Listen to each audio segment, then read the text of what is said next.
Hello everybody, welcome back to my channel. My name is Heather and I'm here with another reading wrap up, this time for what I read in June. We have quite a few books and a lot of these books are also included in other videos, so I probably won't go crazy in depth in this wrap up. Just know that there is either a video coming out very soon or already out that is going to talk in more depth about these books. I do have a few that were not in videos that I'm really excited to talk about, so that's the main reason I'm doing the wrap up today. The first couple of books that I finished in June were actually for my reading or my Around the World in Books challenge. These were for my Eastern European authors video, which just barely came up. It should be either the video right before this or like the last book video that I published would be my Eastern European authors. And the first book that I read for that video was The General of the Dead Army by Ismail Kadare. This one is basically about World War II. You have this Italian general who has been tasked with going back to Albania and recovering the remains of any of the soldiers from Italy who died there during the war. So we're like 20 years post-war and he's going back to try and find their remains so that they can bring them back to Italy and basically rebury them at home.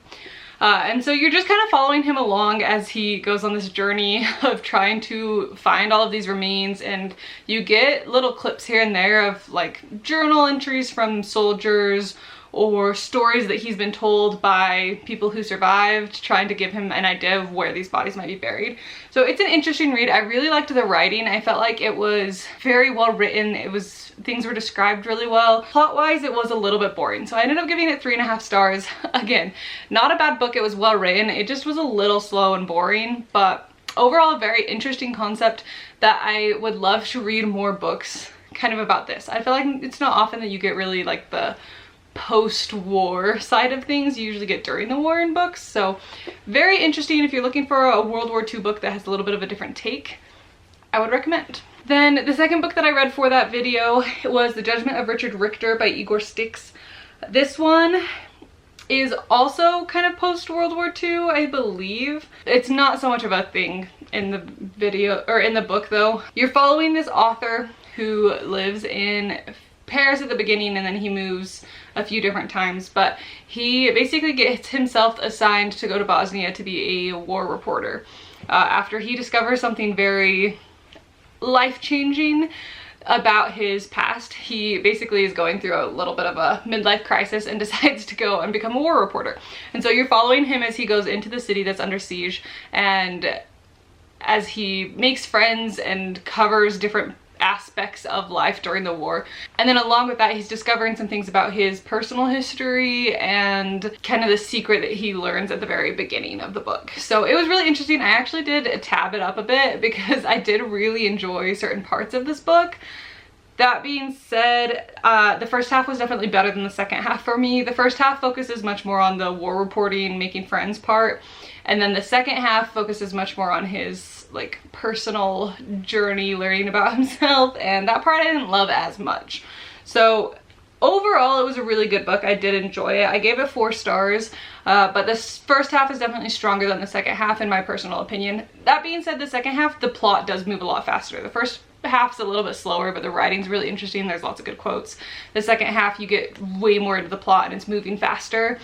It's just not exactly the same type of writing as the beginning. Okay, and then in the middle of working through some of the books for that video, I also had a couple other that came through either from the library, actually both from the library. So I did read these in the midst of doing that video, but the first one was All of Us Villains. I did originally get it from Libby, but then I ended up buying a copy because I did really enjoy it. I gave this one 4 stars. This one is a YA fantasy, would probably be the best way to put it, where you're following this town. It's like pretty modern day, but you're following this town where magic exists and there's like several families that are the last families on Earth guarding this like high magic. And they have a tournament every however many years to determine which family is going to get to basically be in control of high magic for however long until the next tournament. And so you've reached the point where they're having another tournament. You have all of these kids who are named champion for their family and they go into this tournament. All of them have been raised to basically be villains, right? And so you're following all of these who just have very iffy moral compasses as they try and go into this tournament. But then as an added twist on top of that, we are in the modern age, and some unknown source within one of the families has written this book basically outlining all of the details on the tournament and published it out to the whole world. So now the whole world knows about this tournament, and you're getting tons of commentary. There's now paparazzi involved. It's like this whole thing where the world is very divided, mostly anti this tournament, where they're literally sending, like, it is a battle to the death. Last person standing is who gets control of the magic. So they literally are killing each other. But it was a very fun book. The characters were interesting. The plot takes some fun twists at the end. I'm really excited for the second book. That's why I ended up buying it, is because I couldn't find the second book. For some reason my Libby didn't have it, so I needed to buy the second book, so I figured I'd just get the first one too and have a matching set. Very fun book overall. I think it was a good one. Definitely a little bit on the darker side, because you are following from the perspective of villains. Nobody's really a good guy in this book, and I think that's kind of fun. And then the next one I actually listened to as an audiobook. This is League of Liars by Astrid Schultz. This one is the second audiobook that I've listened to by this author, and I'm actually really loving them. I feel like she writes really well for audiobooks. I personally have a really hard time getting into audiobooks, and so it takes a very specific type of narrator and book in order to do that. This one actually has 4 different narrators depending on whose point of view you're in, so that made it really fun because it switched it up every once in a while. And it was really interesting hearing the narrators. It wasn't like a full cast, like the narrator would do the whole chapter that was in the point of view, so it's funny hearing each of the narrators do the different voices for the other characters. I gave this one 4.5 stars if I didn't already say that. And this one is basically it's a YA fantasy, but it's also like a legal thriller. You're following this boy who has gotten himself on with a defense attorney as his like assistant for the summer as an internship. And in this world, magic is illegal to use. So it's very much so like magic is villainized. You're not supposed to use it. You can go to jail for using magic. And so the defense attorney that he's working with is basically he's defending people who have used magic and are now on trial. And so you're following this. There's a lot of crazy turns. It's hard to tell you much more about the plot without spoiling things, but you're following him as he goes through this process of working with this defense attorney. There's lots of crazy things that happen. Again, there's about 4 point of views. You are mainly in that one point of view, but there are other ones that get added throughout the book. And I'm really interested to see where the second book goes. I need to get a hold of that one at some point too, but I feel like it's one of those books where you have this narrow scope of what you think is happening, and then as you go it slowly gets expanded, and then at the very end you get like these big things. And so then I feel like the second book we're going to be looking at more like the big picture. Like in the first book we were really focused on just these individual characters' predicaments, and now I think we're going to be focusing on the whole world's predicaments, but we'll see. I'm very excited for that one. Again, I love her books, specifically as audiobooks. They're great. If you're looking for a really fun, unique YA fantasy, I would highly recommend this one. It's just not your typical book. I think when you add in that legal thriller aspect to it, it makes it super fun, and you get to explore a lot of new things that you don't necessarily in your typical fantasy. They also have a very interesting legal system in the book, which adds a whole nother level to it. Instead of it just being like, oh, we have a king or queen. They have a king or queen, but then they also have like government organizations within that, and they have a legal system not unsimilar to the US, but there's some differences. And so that just adds a whole bunch of different things that she's able to explore in the book that I think make it extra fun. So if you're looking for a good new YA fantasy, I would highly recommend League of Liars. And then we're to the last 2 books that I read for my Eastern European authors video. The first one was The Metamorphosis and Other Stories. To be completely honest, did not finish the last story or 2 in the end of this book. I gave it 2 stars. I did not enjoy this one. If you want further thoughts, again, I have a whole video reading through these. The main book in this is obviously The Metamorphosis. I found that one highly underwhelming. I just don't understand why we felt the need to publish really any of this. So that's kind of where I stand on that one. I don't think I'll be reading any more Franz Kafka. I don't think he's for me. I didn't really get the point of most of what was in this collection, so probably won't be continuing with him. And then the last book that I read for my Eastern European authors video is The Grey House by Mariam Petrosyan. This one is a chunky book, obviously. I gave it 4 stars. It is a little slow at parts, but it's a very fascinating read. This has some of the most unique characters of any book I think I've ever read. You're following this house. It's like a boarding school, I guess would be the best way to explain it, for students with disabilities. And so they all come and they live at the school full-time while doing classes and things like that. And the school part of it is not really a focus at all in the book. You're more so looking at what they're doing outside of class as they all live at this school. And then as you get further into it, there starts to be some magical things. The house is semi-sentient. There's basically this whole other world. It gets a little confusing. My biggest gripe with this book, I think, is that the kids have this superstition that you're not supposed to talk about any of the things that are happening straight out. Like if you say it, then the house is going to retaliate. And so they're speaking everything. They have what they call fairy tale night, where they like tell these fairy tales, but they're real things that are happening. And so it is definitely a book that takes a lot of brain power because you have to read between the lines to pick up on everything that's happening. But overall, I do think it was really well done. I do think you're able to understand it, and it would be fun to go back and reread this at some point and see if I can pick up on more now that I kind of know how it ends. And I will say, very well done with the epilogue. It does tie up all the little loose ends, but again, you are required to read through between the lines quite a bit. There was some stuff at the end where they were talking about some things and I was a little confused. I don't know if I fully understood the significance of everything that happened in this book, but overall it was a good one. If you find it interesting, I'd recommend. If you don't find that concept interesting, it's probably a bit dense and slow, so I don't know if I'd recommend it for everybody. This definitely, like, don't go into this as a fantasy book. This is more of a character study than anything else. And then the last 3 books that I read in June are actually for a video that will be coming out probably the next one after this. So I'm not gonna go super in depth because I have way more thoughts coming out soon about these books. But I did read The Gilded Wolves by Roshani Chokshi.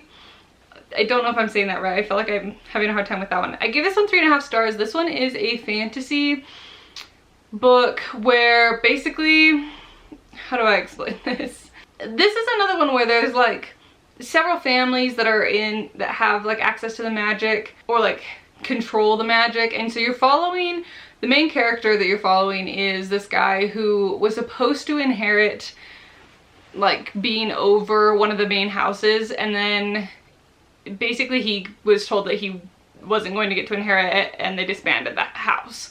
And so he's become basically a treasure hunter, thief kind of a guy. He calls them acquisitions, but he's put together this whole team and you follow them as they go through a couple of different heists with his team. It was really fun. I love a heist book, but it wasn't necessarily anything so crazy unique. There were definitely some interesting things that I loved. It was set in Paris, so it had a great setting. I definitely feel like it could be a setup to be a really good series that I love overall.